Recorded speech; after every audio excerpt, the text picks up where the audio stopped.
Hello, welcome back to my channel. My channel name is legal advisor Pallavi Pathak. तो चलिए शुरुआत करते हैं और सबसे पहले ये देखते हैं कि एग्जैक्टली हुआ क्या था।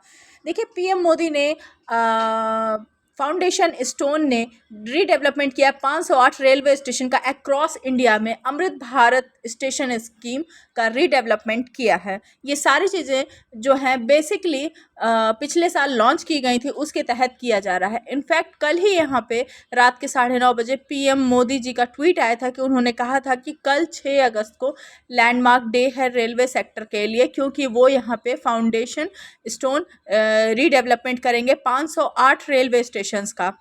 तो हमारे देश के अंदर आपको पता है कि काफ़ी लंबे समय से ब्रिटिशर्स के टाइम से चलता आ रहा है, लेकिन आप पर्सनली देखोगे तो बहुत सारे टाउन हैं और वो सारे रेलवे स्टेशन के इर्द गिर्द जो भी बनाए जाते हैं, वो प्रोहिबिशन जो बनता है वो फैलते हुए नज़र आते हैं। तो इसकी वजह से क्या होता है कि बहुत ज़्यादा स्पेस भी नहीं रहता है, रेलवे स्टेशन के रीडेवलपमेंट के लिए उतना ज़्यादा स्कोप भी नहीं मिल पाता है। लेकिन उसके अंदर बदलाव करते हुए, एक मॉडर्न सिटी के अंतर्गत बदलाव करते हुए, आपने मूवीज़ से लेकर, पुराने मूवीज़ से लेकर आपने यूजली ये देखा होगा कि रेस्ट्रिक्शन, जो रेलवे स्टेशन का जो पिक्चर हमारे सामने आता है बहुत ही उदास सा रहता है। अगर आप उसको कंपेयर करो एयरपोर्ट के मुकाबले, तो क्यों ना हम उसको और बेहतर बनाएं, लोगों को जो सुविधा है उसको और बढ़ाएं और जो एक्सपीरियंस है उसको और बेटर किया जा सकता है। देखिए, इसका जो पूरा प्रोजेक्ट का जो कोर्स है वो 24,470 करोड़ का पूरा एस्टिमेटम बनाया जा रहा है।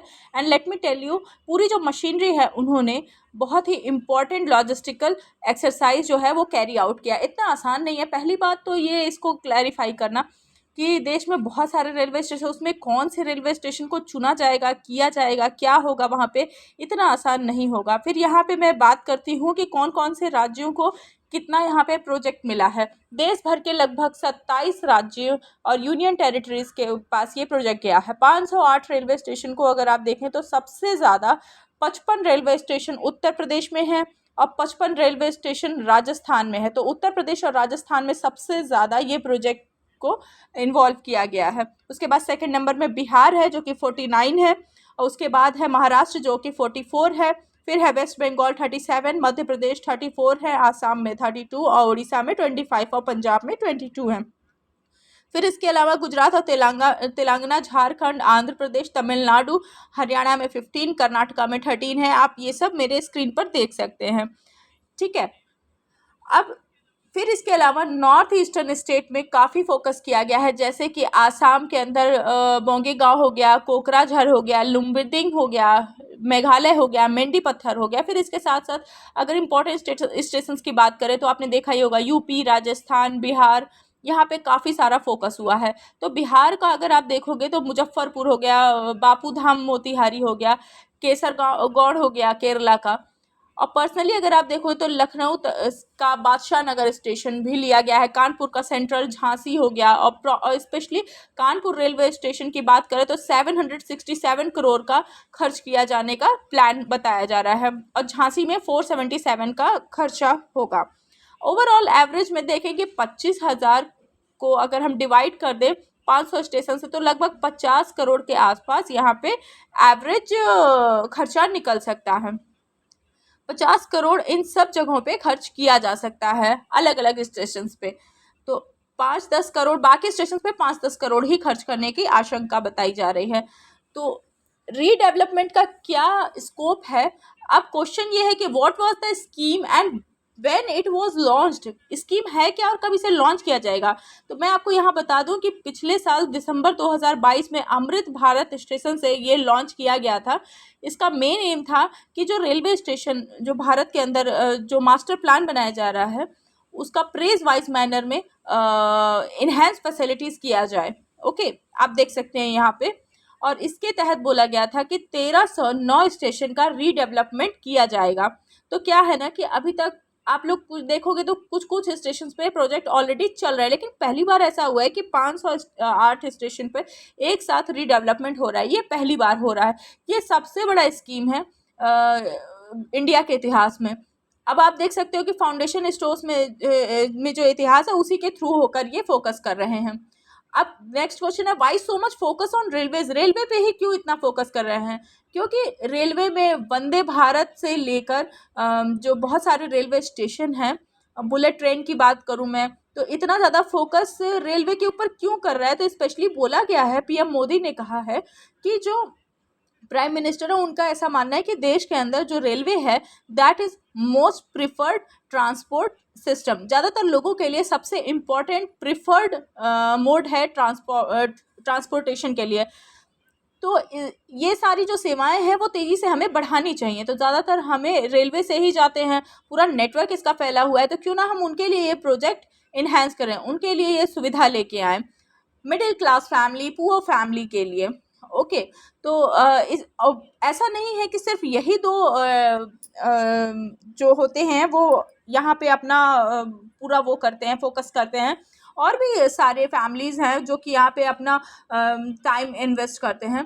अब कुछ इस तरीके से देखते हैं कि मान लीजिए ये रेलवे स्टेशन है, अब जैसे जैसे यहाँ पे सुविधाएं बढ़ेंगी, अपर क्लास इंफ्रास्ट्रक्चर आएगा, तो उसके आसपास के जो चीज़ें हैं ना, ओवरऑल अर्बन डेवलपमेंट है, तो वो भी बड़ी तेज़ी से होने लगेगा, इसका बड़ा इम्पैक्ट होता है। तो नियमों, पीएमओ के अनुसार ये बोला गया है कि ट्रांसफॉर्मेशन को लेकर ये काम किया जा रहा है, इसीलिए हम रेलवे स्टेशन पे इतना फोकस कर रहे हैं। अब क्वेश्चन ये है कि what will change at railway station, ठीक है, तो रीडेवलपमेंट करा जा सकता है प्रोजेक्ट में, जैसे कि इंस्टॉल मॉडर्न पैसेंजर एमिनिटीज़ और वेल डिज़ाइन ट्रैफिक सर्कुलेशन होगा, इंटर मॉडल इंटीग्रेशन होगा, जिसको सिग्नेच किया जाएगा गाइडेंस ऑफ पैसेंजर्स के थ्रू, ठीक है। और इसके बाद the prime minister office PMO ने कहा कि adding the design of station building will be inspired by local culture, heritage and architecture, ठीक है, उसके हिसाब से ये पूरा किया जाएगा जो हमारा लोकल कल्चर और हेरिटेज होगा उस सिटी का, ठीक है। अब आइए आगे चलते हैं। अब अगर हम बात करें कि इंफ्रास्ट्रक्चर की, तो यहाँ पे foot over bridge, escalator, elevators, two wheeler and car parking areas redevelopment करना, फिर landscaping, horticulture, integrated passenger information system हो गया, बेटर इल्यूमिनेशन, मतलब पुराने फिल्म वगैरह निकाल के देखो तो कई बार आप अभी भी देखोगे कि पुराने स्टेशन की बड़े उदास जैसे दिखते हैं रेलवे स्टेशन, और कई जगह पटरियाँ टंगी हुई हैं, बहुत सारे, मतलब आप पुरानी फिल्में देखोगे तो उसमें आपको दिख जाएगा। तो आप ये सब बेटर इल्यूमिनेशन कर सकते हैं और वहाँ पे पावर सप्लाई कर सकते हैं, अरेंजमेंट कर सकते हैं, सीसीटीवी लगा सकते हैं। फिर बेसिकली यही बोला जा रहा है कि लॉन्ग टर्म अप्रोच होने वाला है। यहाँ पे वेटिंग हॉल हो गया, टॉयलेट की सुविधा, लिफ्ट की सुविधा, एक्सलेटर की सुविधा, वन स्टेशन वन प्रोडक्ट का जो स्कीम है वो यहाँ पे लॉन्च किया जा रहा है।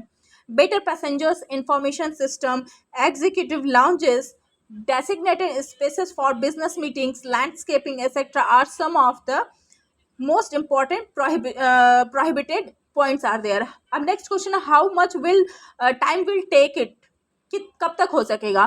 तो internally the ministry has set a target of 2 years to complete the project, official set, ठीक है, ऑफिशियली ये कह दिया गया है कि 2 साल के अंदर ये प्रोजेक्ट कंप्लीट हो जाएगा।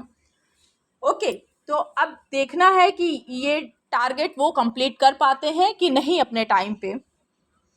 अब इंटरनल टारगेट मीडिया में यही सब चीज़ें बताई जा रही हैं कि 2 साल 3 साल लग सकता है। अब यहाँ पे जो चैलेंजेस बहुत सारे हैं, अब ये 2 साल में कर पाएंगे या नहीं कर पाएंगे ये तो डिपेंड करता है, लेकिन ऑफिशियली इसको डिक्लेयर नहीं किया गया है, ये सिर्फ अंदरूनी खबर के अनुसार आपको मैं बता रही हूँ, ठीक है। अब उसके बाद मैं आपको बता दूं कि यहाँ पे जितने भी रेलवे स्टेशंस हैं उनका नवीनीकरण करना, उनके ऊपर ध्यान देना, ऐसा क्यों कर रहे हैं? ताकि जैसे स्मार्ट सिटी हमने बनाया वैसे स्मार्ट रेलवे स्टेशंस भी बना सके, ठीक है। अब under the scheme construction work is progressing on 24 stations in 10 states, Andhra Pradesh, Gujarat, Jharkhand, Karnataka, Kerala, Madhya Pradesh, Maharashtra, Odisha, Rajasthan, Tamil Nadu, इन सभी जगह पे खर्च कितना किया जा रहा है? 11,136 करोड़। तो ये इतना यहाँ पे खर्च किया जा रहा है, ये सारे चैलेंजेस हैं हमारे देश के लिए। तो ठीक है, ये देखने वाली बात है कि क्या ये इतने